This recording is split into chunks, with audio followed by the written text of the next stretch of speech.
You know, whenever I read this gospel, I am reminded of that time when I spent time with my uh, eldest na nephew. He grew up in Il- Iloilo. So, so when he reached 8 years old, they moved back to Parañaque, and that's the only time I have an encounter with him. And so I demanded from him, ang sabi ko sa kanya, since you are 8 years old now, I would like you to spend and sleep over my parish every weekend para magbanding kami. Ha? Dahil di ko siya nakilala. And then several times he would sleep over Saturday until Sunday, but often he will spend time playing games on my computer. Kasi mabilis yung computer ko. Pero after some time, nag-conk out yung computer kasi download siya ng download ng mga games. Okay? Pero one time, when I already called him to sleep, immediately, umiga siya sa tabi ko, at tapos tumingin siya sa akin, sabi niya, Tito Father, pag wala ka na, saan mapupunta ang lahat ng ito? And then immediately I told him, well, kung lumipat ako ng ibang parokya, dadalhin ko yung gamit ko.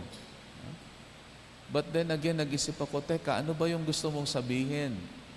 Sabi niya, Tito, pag wala ka na, pagpatay ka na. And then I looked at him, sabi ko, ang dami namang itatanong, yung pa yung tinanong mo. Sige, sabi ko, pag pumasok ka ng seminaryo at nagpari ka, sa'yo lahat ito. Lumaki yung mata niya. And he was 8 years old. 4 years after, nung 12 years old na siya, pumasok ng seminaryo, high school. Kinabahan ako. Sabi ko, 12 years na lang, magiging pari ito. Delikado ako, 12 years na lang ang buhay ko. And I was thinking about my life. And then after 4 years, tumuloy siya ng philosophy. So sabi ko, naku, 8 taon na lang. Bilang na ang buhay ko. But you know, when he reached 2nd year, he went out. Bigla akong nagsaya. Yes! Hindi na ako magbibilang. But you know, when I told him I would like you to enter the seminary and become a priest, it's because I know the discipline in the seminary is very good, lalo na yung study habits. But you know, that was the longest night when he asked me, paano Tito kung mamatay ka na? Saan mapupunta ang lahat ng ito? And it's good also to think about that and to see hanggang kailan lang tayo. Katulad nun, 12 years and then 8 years. And then after some time, sabi ko, salamat. But you know, those times when I always think about yung condition naming dalawa, I was thinking about how I am spending my life, even as a priest.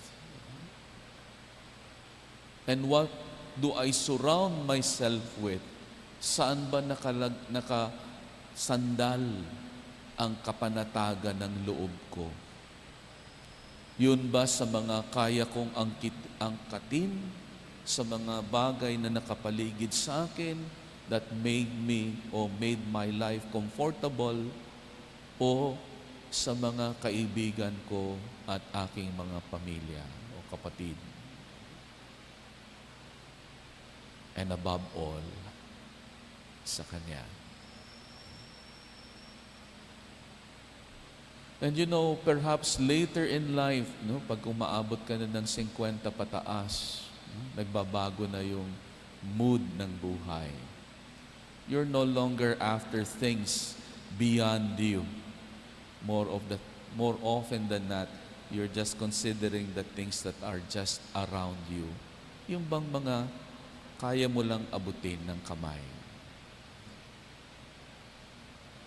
And then, the tendency when you're already at that age, you more often go inside and reflect.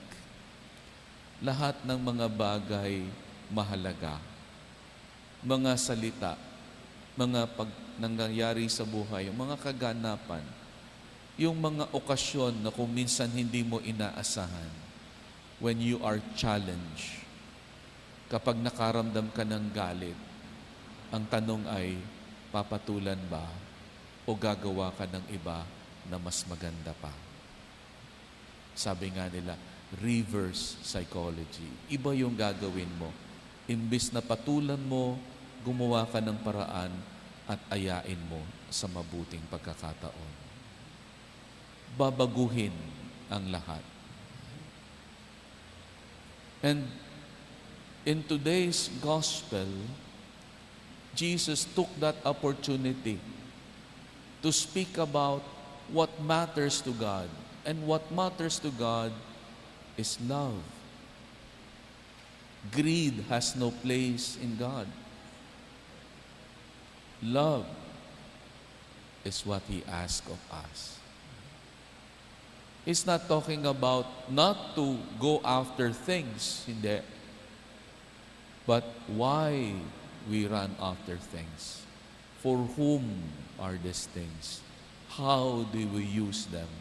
And how is our attachment to these things? Are they helping us to get close to Him or not?